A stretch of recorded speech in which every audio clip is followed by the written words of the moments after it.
Hello YouTube, this is Andrew with another short video. Today I want to talk about Biden's strategy for 2023 and how he's going to win the election.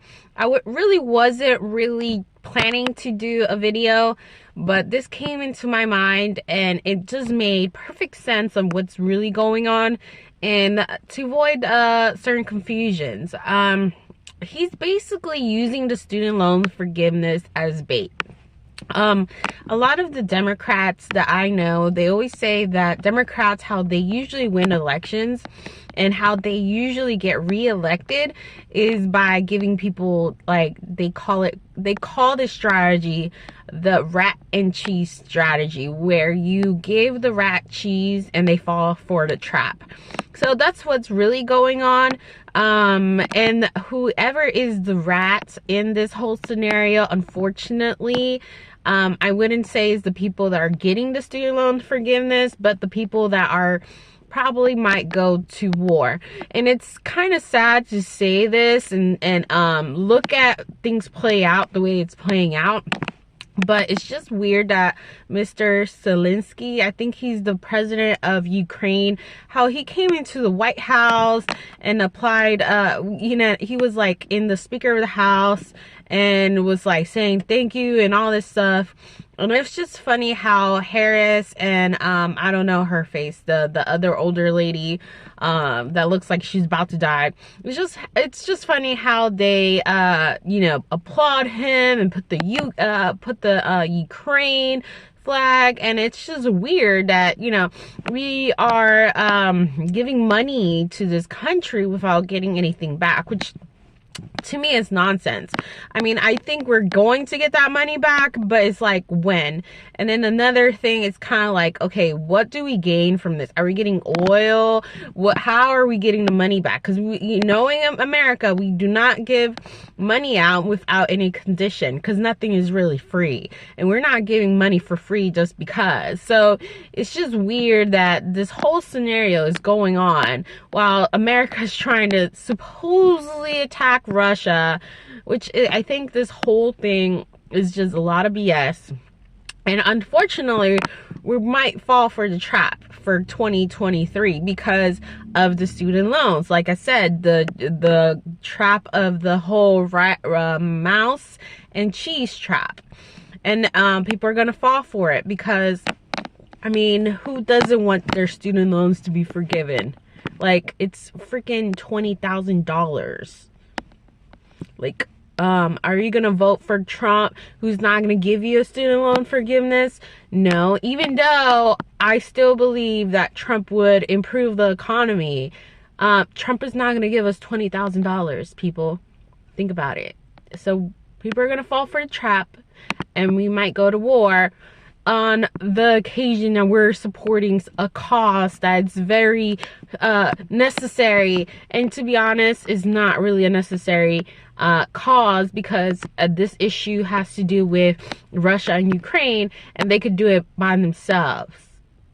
You see what I'm saying? Ukraine can do it by themselves. That's their cousins. You know what I mean? It's kind of like a good example was when my mom's from Honduras, my dad's from Salvador, right? They went to war. They're cousins. And then they resolved it. I believe Russia and Ukraine could resolve this on their own without asking Ukraine for money. Like, giving money away. So I just find it, the trap is like right there. Like, you cannot escape it. It's ridiculous. And then another thing, I saw Avatar on Monday. Sorry that I'm changing the subject, but it's very interesting. And the whole scenario, I felt like, okay, this is the future, kind of. Not like the future, like, oh yeah, humans are gonna go to Mars and blah, blah, blah. But, like, I kind of saw it like, okay, is Pandora, whatever, is that, like, technically, like, Ukraine? Or is it, like a Pacific Islander country? Because knowing what's it called, the earth, right? United States is not the only country per se, but they act like they are, kind of. And there's like a lot of countries that are very, like, you know, very beautiful. They have a lot of life, you know, like life sea creatures, and like I seen pictures of like the Bahamas and stuff like that. But I know we were apparently might have gone to war over something stupid with the Asian countries. Anyways, the reason why I'm bringing this up is because there was propaganda, and you have to understand how propaganda works.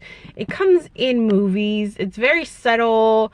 It's very like sneaky. Like you wouldn't even think that's propaganda, because you wouldn't think that, right?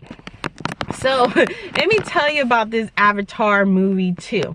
So which brings the whole propaganda part. The guy, the military guy, he was like, "Go Navy, let's do this, let's go conquer these seas, and let's conquer, you know, let's get revenge." Rawr, right? And it's just funny because it's just how funny how we do this, like humans in Earth kind of do the same thing, how we do things for revenge, and we're going to conquer, and we are going to get revenge. Like, it's like the whole 9/11 Iraq war reminded me of that. Like, that scene reminded me, like, we are going to get revenge and we're going to win. Right? So it's just funny how propaganda is in the movies, and it's going to get worse. It's gonna be like, go Army, go Navy, or go whatever. And it's just funny how this Avatar movie expresses the Navy. Very I wouldn't say it wasn't an accident. I think it was for a reason that this propaganda was in the Avatar movie, because, you know, it's just funny how it showed the sea, and you know how the Navy is like for the sea and all that stuff. So it's just funny that how everything was blending, and it wasn't an accident. And then they have a movie every 2 years. So it's just, I'm just saying, I'm not hinting that there might be war, but I'm just saying, look out for the signs. And that's a sign. They're talking about the Navy, they're talking about Space Force, they're talking about Air Force, whatever. Look out for the signs, everybody. Just look out for the signs. And that's my conclusion for this video, and hopefully everybody have a great Happy New Year's. Bye.